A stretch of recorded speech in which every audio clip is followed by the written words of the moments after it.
ਹੁਣ ਛੇਤੀ ਨਾਲ ਯਿਸੂ ਵਲਿਆ। ਮਸੀਹ ਯਿਸੂ ਦੇ ਵਿੱਚ ਸਾਰੇ ਭੈਣ ਭਰਾਵਾਂ ਨੂੰ 2026 ਦੇ ਵਿੱਚ ਵੈਲਕਮ ਕਰਨਾ ਤੇ ਮਸੀਹੀ ਟਾਕ ਸ਼ੋਅ ਦੇ ਵਿੱਚ ਵੈਲਕਮ ਕਰਨਾ। ਤੇ ਅੱਜ 2026 ਦੇ ਵਿੱਚ ਆਉਣ ਦਾ ਸਾਡਾ ਮਕਸਦ ਜਿਹੜਾ ਵੇ ਉਹ ਅੱਜ ਖੁਦਾ ਦੇ ਖਾਦਮ ਕੋਲੋਂ ਪੁੱਛਾਂਗੇ ਮਸੀਹ ਦੇ ਵਿੱਚ ਕਿ ਇਹ ਕਿਉਂ ਹੈ ਤੇ ਕਿਉਂ ਖੁਦਾਵੰਦ ਨੇ ਸਾਨੂੰ 2026 ਦੇ ਵਿੱਚ ਦਾਖਲ ਕੀਤਾ ਹੈ। ਅਸੀਂ ਅੱਜ ਖੁਦਾ ਦੇ ਖਾਦਮ ਕੋਲੋਂ ਪੁੱਛਾਂਗੇ। ਅੱਜ मसीह की मोहब्बत शहजाद भाई तुहानू बहुत बहुत सलाम और मेरी तरफों मिनिस्ट्री की तरफों और मेरे खानदान की तरफों तुहानू 2026 बहुत बहुत मुबारक होए। आमीन जी, आपको भी मुबारक हो। तमाम वेखण वाले भैन भरावां नू यसू वाला पंजाबी टाक शो दे विच जी आया नो ते तुहानू सारिआं नू 2026 नवां साल बड़ा बड़ा मुबारक होवे। खुदावंद दा शुक्र अदा करने आ। शहजाद भाई ने बड़ा अच्छा सवाल चुकिया वे, इहदी वाकई जरूरत है कि 2026 ਦੇ ਵਿੱਚ ਅਸੀਂ ਦਾਖਲ ਤੇ ਹੋ ਗਏ ਆ, ਲੇਕਿਨ ਸਾਨੂੰ ਇਹ ਪਤਾ ਹੋਣਾ ਚਾਹੀਦਾ ਹੈ ਕਿ ਅਸੀਂ ਕਿਉਂ ਦਾਖਲ ਹੋਏ ਆ। ਮੈਂ ਤੁਹਾਨੂੰ ਇਹ ਸਮਝਾਉਣਾ ਚਾਹਨਾ ਵਾਂ ਕਲਾਮੇ ਮੁਕੱਦਸ ਦੇ ਵਿੱਚ ਲੂਕਾ ਦੀ ਅੰਜੀਲ ਉਹਦਾ 13 ਬਾਬ ਉਹਦੀ 6 ਆਇਤ ਤੋਂ 9 ਆਇਤ ਨੂੰ ਅਗਰ ਅਸੀਂ ਪੜ੍ਹੀਏ ਤੇ ਖੁਦਾ ਦੇ ਕਲਾਮ 'ਚ ਸਾਨੂੰ ਅੰਜੀਰ ਦੇ ਬੇਫਲ ਦਰਖਤ ਦੀ ਤਮਸੀਲ ਲੱਭਦੀ ਏ।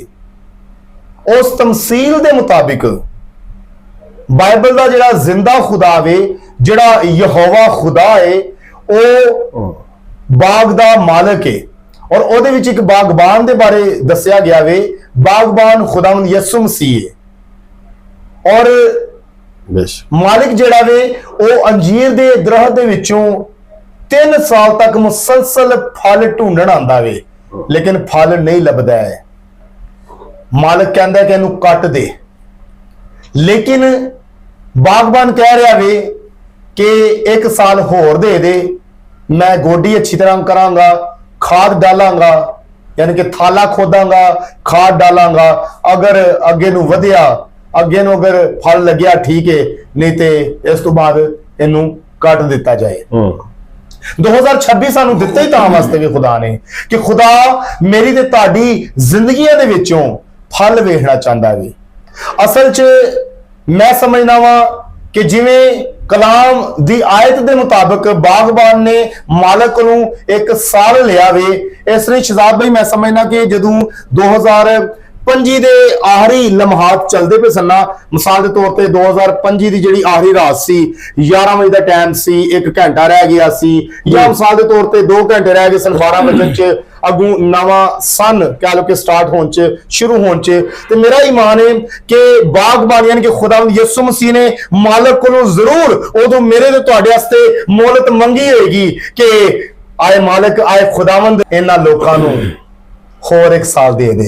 आमीन जी, आमीन। तुसीं इहदे बारे की कहोगे? मैं बस जिस बारे च आखांगा कि ये खुदावंद दे साडा फजल होया, खुदावंद दा साडे ते फजल है क्योंकि सानू खुदा ने 2026 दे विच दाखल कीता वे। इस वास्ते क्योंकि 2025 दे विच जिहड़े साडे अधूरे काम रह गए सन ना, वो 2026 दे विच खुदा पूरे करेगा। Praise the Lord, hallelujah. खुदा दा शुक्र अदा करने आ। बहुत वधिया गल कीती शहजाद साहब ने और मैं तुहानू ये समझाउणा चाहना वा कि इस वक्त जिन्ने तुसीं भैण भरा इस यसू वाला पंजाबी टाक शो पे वेखदे हो और 2026 दे विच तुसीं अख खोलीए, यह कहना गलत नहीं होएगा कि तुसीं उन्हां लोकां दे विच शुमार हो जिन्हां आस्ते यसू मसीह ने यानी बागबान ने मालिक कोलों, बाइबल दे खुदा कोलों, अपने बाप कोलों एक नवा साल मंगा। आमीन, आमीन। ये मंद तुहानू चाहिए कि असीं अपने सावां दा फायदा चुकदे होइआं फलदार जिंदगियां साबित होइए।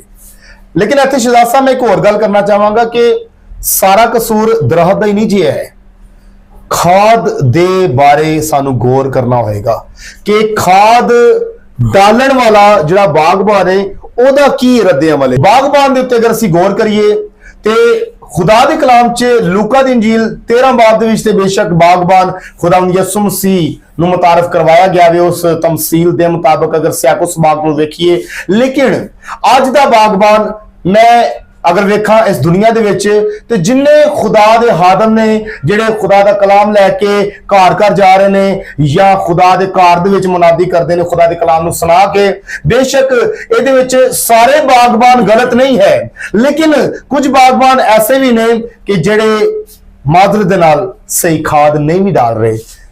ਔਰ ਜਿਹੜੇ ਬਾਗਬਾਨ ਅੱਛੀ ਮੁਨਾਦੀ ਵੀ ਕਰਦੇ ਨੇ, ਅੱਛੀ ਖਿਦਮਤ ਵੀ ਕਰਦੇ ਨੇ, ਅੱਛੀ ਖਾਦ ਵੀ ਡਾਲਦੇ ਨੇ, ਉਹਨਾਂ ਨੂੰ ਮੈਂ ਦੋਵੇਂ ਹੱਥਾਂ ਨਾਲ ਸਲੂਟ ਪੇਸ਼ ਕਰਨਾ ਵਾ। ਤੇ ਲੇਕਿਨ ਇੱਕ ਖੁਦਾ ਦਾ ਹਾਦਮ ਵੀ ਬਾਗਬਾਨ ਹੈ, ਲੇਕਿਨ ਇੱਕ ਖਾਨਦਾਨ ਜਿਹੜਾ ਵੇ ਉਹ ਇੱਕ ਖੇਤ ਦੀ ਮਾਨਦ ਹੈ, ਔਰ ਉਸ ਖਾਨਦਾਨ ਦੇ ਵਿੱਚ ਜਿਹੜਾ ਸਰਬਰਾਹ ਹੈ ਉਹ ਵੀ ਇੱਕ ਬਾਗਬਾਨ ਹੈ। ਜੀ ਜਨਾਬ, ਤੁਸੀਂ ਕੀ ਕਹੋਗੇ? ਜੀ ਬਿਲਕੁਲ ਇਸ ਤਰ੍ਹਾਂ ਹੀ ਗੱਲ ਹੈ। ਅਗਰ ਅਸੀਂ ਖੁਦਾ ਨੇ ਸਾਨੂੰ ਮੁੰਤਖਬ ਕੀਤਾ ਵੇ ਤੇ ਆਪਣੇ ਘਰ ਦਾ ਰਖਵਾਲਾ ਬਣਾਇਆ, ਤੇ ਸਾਨੂੰ ਚਾਹੀਦਾ ਕਿ ਆਪਣੇ ਬੱਚਿਆਂ ਨੂੰ ਖਾਲੀ ਇਹ ਨਹੀਂ ਕਿ ਜਿਸਮਾਨੀ ਖੁਰਾਕ ਖਵਾਈਏ, ਬਲਕਿ ਉਹਦੇ ਨਾਲ ਸਾਨੂੰ ਰੂਹਾਨੀ ਖੁਰਾਕ ਖਵਾਉਣੀ ਚਾਹੀਦੀ, ਤਾਂ ਕਿ ਸਾਡੇ ਬੱਚੇ ਰੂਹਾਨੀਅਤ ਦੇ ਵਿੱਚ ਬਿਦਾਰ ਹੋਣ। 2026 ਦੇ ਵਿੱਚ ਜ਼ਬਰਦਸਤ, ਕਿਉਂਕਿ ਜਨਾਬ ਇਹ 'ਚ ਕੋਈ ਸ਼ੱਕ ਨਹੀਂ ਹੈ ਕਿ ਖੁਦਾ ਦੇ ਹਾਦਮ ਯਾਨੀ ਕਿ ਪਾਦਰੀ ਸਾਹਿਬ ਨਾਲੋਂ ਜ਼ਿਆਦਾ ਜਿਹੜਾ ਨਾ ਵਕਤ ਬੱਚਿਆਂ ਦਾ ਉਹ ਮਾਪਿਆਂ ਨਾਲ ਗੁਜ਼ਰਦਾ ਹੈ। ਠੀਕ ਹੈ, ਮਾਪਿਆਂ ਦੇ ਕੋਲ ਬੱਚੇ ਜ਼ਿਆਦਾ ਵਕਤ ਗੁਜ਼ਾਰਦੇ ਨੇ, ਤੇ ਮੈਂ ਤੁਹਾਨੂੰ ਦੱਸਣਾ ਚਾਹਾਂਗਾ ਕਿ ਹਰ ਘਰ ਦਾ ਜਿਹੜਾ ਸਰਬਰਾਹ ਹੈ ਉਹ ਆਪਣੇ ਘਰ ਦਾ ਬਾਗਬਾਨ ਹੈ। ਜ਼ਰੂਰ ਹੈ ਕਿ ਖੁਦਾ ਦੇ ਕਲਾਮ ਦੀ ਜਿਹੜੀ ਖਾਲਸ ਖਾਦ ਹੈ ਇਹਦੇ ਨਾਲ ਆਪਣੇ ਬੱਚਿਆਂ ਨੂੰ ਤੇ ਆਪਣੇ ਆਪ ਨੂੰ ਵੀ ਜਨਾਬ ਜ਼ਰੂਰ ਤਾਜ਼ਾ ਰੱਖੋ, ਕਿਉਂਕਿ ਅਗਰ ਖਾਦ ਖਾਲਸ ਨਹੀਂ ਹੋਏਗੀ ਤੇ ਫਸਲ ਸੜ ਜਾਏਗੀ। ਮੇਰੇ ਅਜ਼ੀਜ਼ੋ, ਮੈਂ ਤੁਹਾਨੂੰ ਇਹ ਵੀ ਦੱਸਣਾ ਚਾਹਨਾ ਵਾਂ ਕਿ ਨਵਾਂ ਸਾਲ ਉਸੇ ਭੈਣ ਭਰਾ ਦਾ ਜੇ ਜਿਨਨੇ ਆਪਣੀ ਜ਼ਿੰਦਗੀ ਦੇ ਵਿੱਚ ਖੁਦਾ ਦੇ ਨਾਮ ਨੂੰ ਜਲਾਲ ਦੇਣ ਵਾਸਤੇ ਕੋਈ ਨਵਾਂ ਕੰਮ ਸੋਚਿਆ ਵੇ ਤੇ ਕਰੇ ਵੀ, ਫੇਰ ਹੀ ਨਵਾਂ ਸਾਲ ਜੇ ਸਾਡੀਆਂ ਅਦਾਵਾਂ ਉਹੀ ਪੁਰਾਣੀਆਂ, ਜੇ ਅਸੀਂ ਉਸ ਤਰ੍ਹਾਂ ਹੀ ਪੁਰਾਣੇ ਸਾਲਾਂ ਅੰਗਰ ਖੁਦਾ ਦੇ ਰੂਹ ਨੂੰ ਰੰਜੀਦਾ ਕਰਨਾ ਵੇ, ਖੁਦਾ ਨੂੰ ਅਸੀਂ ਨਾਰਾਜ਼ ਕਰਨਾ ਵੇ, ਖੁਦਾ ਦੇ ਕਲਾਮ ਦੇ ਖਿਲਾਫ ਚੱਲਣਾ ਵੇ, ਫਿਰ ਮੇਰੇ ਅਜ਼ੀਜ਼ੋ ਨਵਾਂ ਸਾਲ ਕਾਹਦਾ ਹੋਇਆ? ਕਿਉਂ ਜਨਾਬ? ਜੀ ਬਿਲਕੁਲ ਬਿਲਕੁਲ ਨਵਾਂ ਸਾਲ ਤੇ ਫਿਰ ਕੋਈ ਨਹੀਂ। ਅਗਰ ਸਾਡਾ ਨਵਾਂ ਸਾਲ ਤਾਂ ਹੀ ਹੈ ਜੇ ਅਸੀਂ ਨਵੀਂ ਜ਼ਿੰਦਗੀ ਅਪਣਾਵਾਂਗੇ ਤੇ ਉਸ ਯਿਸੂ ਮਸੀਹ ਨੂੰ ਅਪਣਾਵਾਂਗੇ, ਤੇ ਫਿਰ ਸਾਡੀ ਜ਼ਿੰਦਗੀ ਵਿੱਚ ਨਵਾਂ ਸਾਲ ਆਵੇਗਾ। ਹਾਲੇਲੂਇਆ ਮੇਰੇ ਅਜ਼ੀਜ਼ੋ, ਬਿਲਕੁਲ। ਅਗਰ ਤੁਸੀਂ 2025 ਚ ਤੌਬਾ ਕੀਤੀ ਹੈ ਤੇ ਚੰਗੀ ਗੱਲ ਹੈ, ਲੇਕਿਨ ਉਸ ਤੌਬਾ ਨੂੰ 2026 ਦੇ ਵਿੱਚ ਟੋਰਾ ਟੋਰ ਕੇ ਰੱਖੋ, ਤੇ ਤੌਬਾ ਤੇ ਕਾਇਮ ਰਹੋ। ਤੇ ਜ਼ਬਰਦਸਤ ਗੱਲ ਜੇ। ਔਰ ਇੱਕ ਹੋਰ ਗੱਲ, ਸਾਲ ਤਬਦੀਲ ਹੋ ਸਕਦਾ ਵੇ, ਸਨ ਤਬਦੀਲ ਹੋ ਸਕਦਾ ਵੇ, ਲੇਕਿਨ ਮੇਰਾ ਤੇ ਤੁਹਾਡਾ ਯਿਸੂ ਤਬਦੀਲ ਨਹੀਂ ਜੇ ਹੋ ਸਕਦਾ। ਹਾਲੇਲੂਇਆ। ਮੈਂ ਤੇ ਸ਼ਹਿਜ਼ਾਦ ਭਾਈ ਇਹੀ ਤੁਹਾਨੂੰ ਅੱਜ ਦੱਸਣਾ ਚਾਹੁੰਦੇ ਆ ਕਿ ਖੁਦਾ ਦੀ ਮਰਜ਼ੀ ਦੇ ਮੁਤਾਬਕ ਅਸੀਂ ਵਕਤ ਗੁਜ਼ਾਰੀਏ, ਤਾਂ ਕਿ 2026 ਦੀਆਂ ਬਰਕਤਾਂ ਅਸੀਂ ਹਾਸਲ ਕਰੀਏ, ਅਗਰ ਅਸੀਂ ਫਲਦਾਰ ਦਰਖਤ ਸਾਬਤ ਹੋਵਾਂਗੇ। God bless you all. ਆਮੀਨ ਆਮੀਨ ਜੀ। ਹੁਣ ਛੇਤੀ ਨਾਲ ਯਿਸੂ ਵੱਲ ਆ